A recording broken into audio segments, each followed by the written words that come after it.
diberikan oleh dosen pengampu kami yaitu Pak Salim Paparan yang mengambil mata kuliah hermeneutika. Sebelum kami masuk dalam pembahasan materi kami akan perkenalan singkat. Saya sebagai moderator Eka Nur Batu. Perkenalkan, nama saya Anggi Lorencia. Kenalkan, nama saya Dariman Saludin. Perkenalkan, nama saya Ufin Momet. Baik, sebelum kita akan masuk dalam materi kami berikan kesempatan kepada pembicara pertama. Hermeneutika adalah cabang filsafat yang berkaitan dengan teori dan metodologi interpretasi.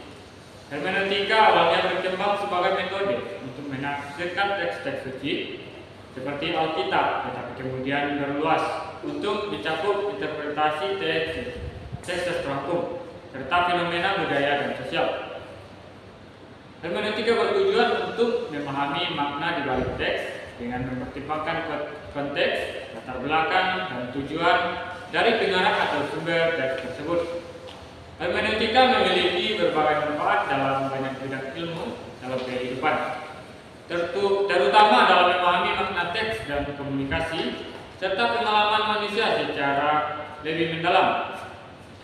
Ada beberapa manfaat utama dari hermeneutika. Yang pertama, memahami makna teks dengan lebih mendalam.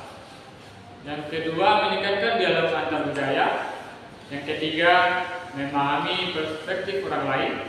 Yang keempat, membantu dalam analisis kritis. Yang kelima, relevansi dalam kajian agama. Yang keenam, membangun pemahaman multidisipliner. Ketujuh, membantu dalam pengambilan keputusan yang lebih bijak. Dan terakhir, mengembangkan pemikiran reflektif. Baik, kita akan masuk dalam tugas ini.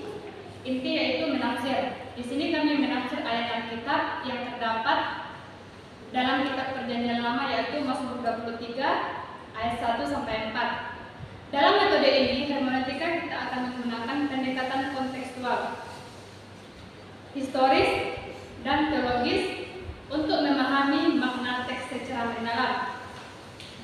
Mazmur 23 ayat 1 sampai 4 yang berbunyi, ayat pertama, Tuhan adalah gembalaku, takkan kekurangan aku.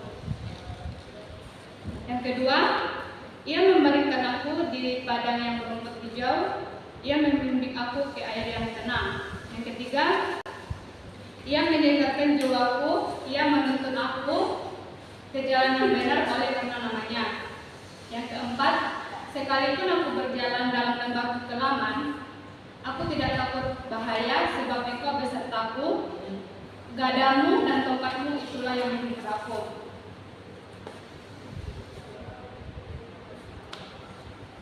Baik, kita masuk dalam konteks historis. Dalam Mazmur ini ditulis oleh Daud, seorang raja yang pernah menjadi gembala domba. Dalam konteks tersebut, kehidupan masyarakat Israel kuno, gembala memiliki makna yang mendalam sebagai seseorang yang bertanggung jawab atas kesejahteraan dalam dombanya. Daud menggunakan pengalaman pribadi untuk menggambarkan Tuhan sebagai gembala yang memelihara, membimbing, dan melindungi umatnya.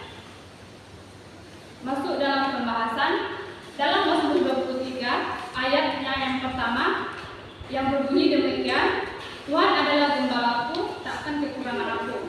Dalam konteks historis membahas tentang Daud membandingkan hubungan antara Tuhan dengan umatnya dengan hubungan antara gembala dengan domba. Dalam kehidupan kita sehari-hari, seorang gembala akan memastikan dombanya tidak kekurangan apapun, mulai dari makanan, air, hingga perlindungan dari ancaman.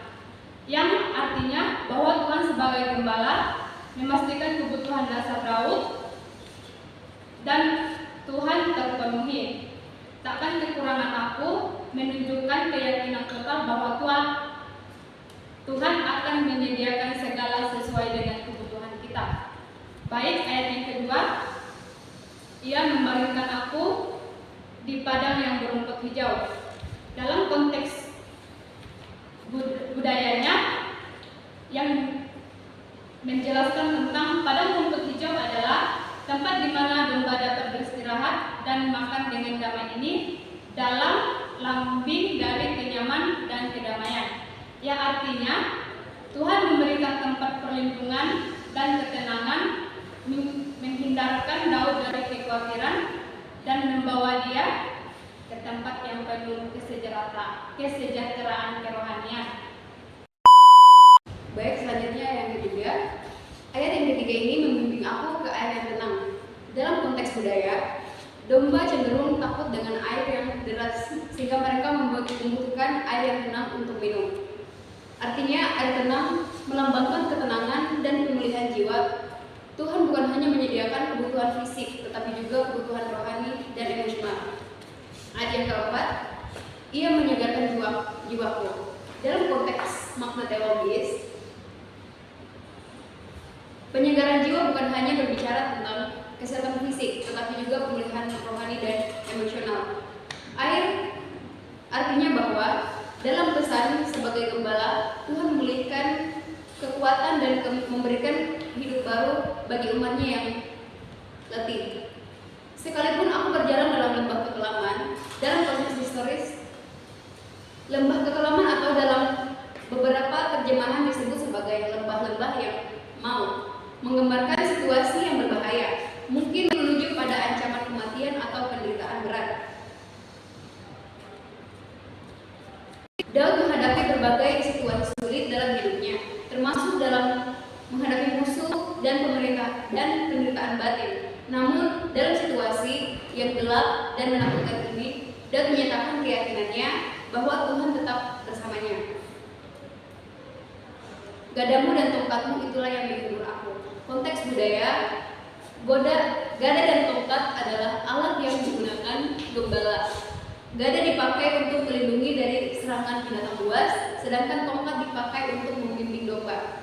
Artinya bahwa alat ini adalah simbol perlindungan dan pimpinan Tuhan dalam masa sulit. Kehadiran Tuhan sebagai gembala yang melindungi dan membimbing dan memberikan penghiburan bagi Daud serta umatnya. Tujuan penulis. Daud menulis Mazmur ini untuk mengungkapkan keyakinan dan kepercayaan kepada Tuhan yang melihara umatnya. Sebagai gembala domba, Daud memahami bagaimana peran gembala dalam melindungi dan membimbing domba-dombanya, dan dia menerapkan pemahaman ini pada hubungannya dengan Tuhan melalui metafora ini. Daud menunjukkan bahwa meskipun menghadapi situasi yang sulit dan mematukan Tuhan selalu dan di sisi sebagai perlindungan yang setia.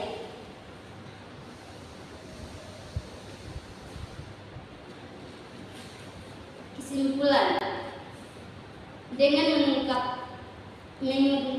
metode hermeneutik, kita dapat memahami Mazmur 23 ayat 1 sampai 4 sebagai ungkapan keyakinan mendalam.